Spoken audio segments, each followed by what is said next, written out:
অভিনন্দন, অভিনন্দন, অভিনন্দন।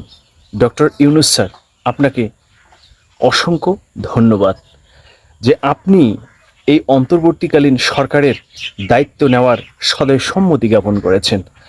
স্যার, এই বাঙালি জাতির আপনার প্রতি অনেক আশা, অনেক ভরসা আছে।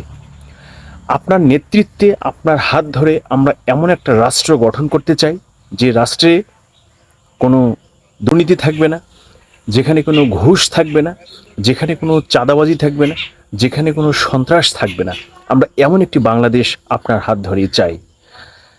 তাই আমি দেশবাসীর প্রতি আমি আকুল আবেদন, ডক্টর ইউনূস স্যারকে সকল দিক থেকে আমরা সহযোগিতার হাত বাড়িয়ে দেব, যাতে ওনার নেতৃত্বে আমরা একটা আগামীতে সুন্দর একটা দেশ গঠন করতে পারি।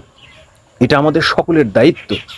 স্যার, আপনাকে আমরা যথেষ্ট সহযোগিতা করব, যথেষ্ট আমরা আমাদের পক্ষ থেকে যা যা করার দরকার আমরা চেষ্টা করব। আপনি শুধু এগিয়ে যান।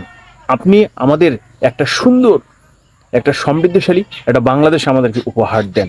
আমাদের রাষ্ট্রের মধ্যে কোনো শ্রেণী পেশার মানুষের সমস্যা হবে না, যেখানে মানুষ মুক্তভাবে স্বাধীনভাবে কথা বলতে পারবে, যেখানে মানুষ একে অপরের প্রতি সৌহার্দ্যপূর্ণ মনোভাব দেখাতে পারবে, একে অপরের প্রতি ভ্রাতৃত্ববোধ ভালোবাসা বজায় রাখতে পারবে। আমরা এমন একটা রাষ্ট্র চাই।